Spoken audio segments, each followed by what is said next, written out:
Hey, I'm Adam. I'm Bryan. Back with another episode of Buds and Suds. The night continues with some narrow gauge. You smelling it? Yeah. It's awesome, right? It's awesome, yeah. So this one is double dry hopped OJ Run from Narrow Gauge. This one's courtesy of Bryan and Missy. Thank you again. Thanks, guys. For your beer trip last Memorial Day weekend to the St. Louis area. So this is in a suburb of St. Louis, Florissant, Missouri. 8.6% Citra Galaxy Amarillo double dry hopped IPA. Boom. Pumped about this one. I had the OJ Run at the brewery. Don't think I had the double dry hop version, but I loved it. We have not reviewed this beer yet. I've had it a couple times, blown away by it. Best of the cans that Bryan and Missy brought back as far as I'm concerned. So let's get into it. Do you know if they use any juice in it? It's going to taste like juice, though. That nice orange. That is super okay. Look at that color, creamy white That's head. gravy. Look, that's gravy. Oh, yeah, let's get the nose. I mean, it smells like citrusy goodness. Yeah, but there's an herbal kick to it as well. There is after that. Yeah. I'm getting that second. But it's just, it smells so creamy. Like we talk about that kind of, that dreamsicle type flavor of orange juice and vanilla and cream. But it has a nice like kind of little garlicky, oniony hint to it as well. All right. Let's get into it. Cheers. Cheers. Cheers. Thanks, Bryan and Missy. Yeah, that's it. I love that flavor, man. To me, the flavor is predominantly Galaxy, starting out. Then maybe a little citrusy on the back end. It's very sweet and juicy, like orange. It's like sweet orange and pineapple. Not a lot of bitterness. Very creamy. So that kind of Galaxy you're talking about, for me, is just kind of almost dichotomous in its juicy fruitiness and then kind of herbal, which I think it takes a back seat to that juiciness. But it's there. So for me, I got the herbalness up front of Galaxy. You did? Okay. I got Galaxy first, but now that I'm getting used to that, it's mostly that juicy fruit type stuff, which is really good. Love the mouthfeel. Love the creaminess. I mean, this has that kind of like vanilla, creamy fruit dessert. The things that you guys know I love in IPAs. Love this beer. I mean, I would just drink this so much. Yeah, this is to me a lot like Mobeam. Yeah, it really is. Yeah, local brewer. One of our locals.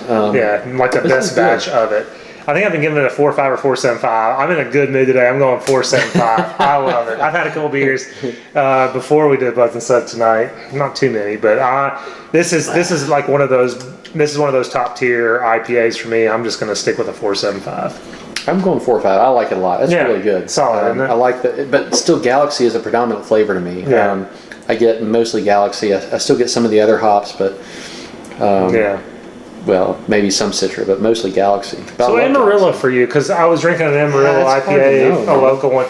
Like I always think of floral with that. I know different hops can do different, whether that which part of the boil you put them and everything. But I always think of floral. I mean, it may have a hint of it, and when you put them with two other ones.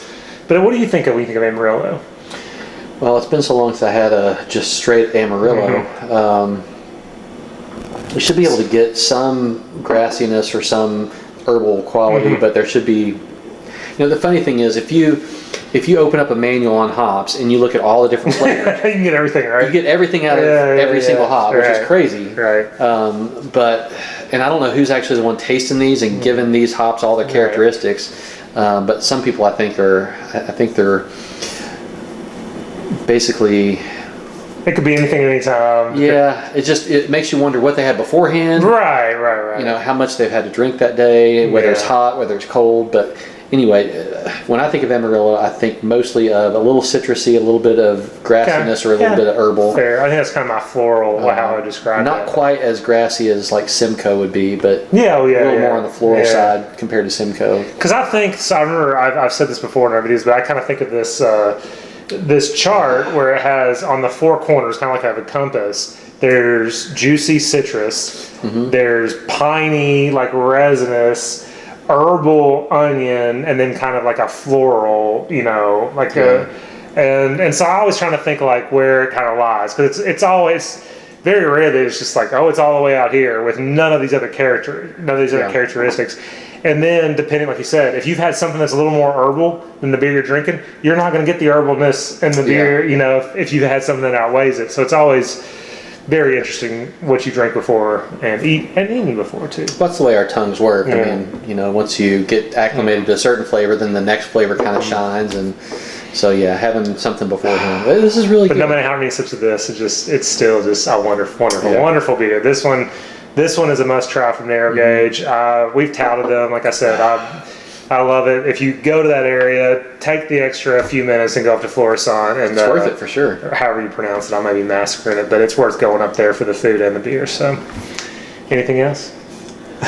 I was Are you looking at the thinking of name? a bad joke, but I'm not going to say it. Never mind. Yeah, it's not worth it. Okay. Anything else? No. As always, guys, if you can have the beer you love the beer you have. Thanks.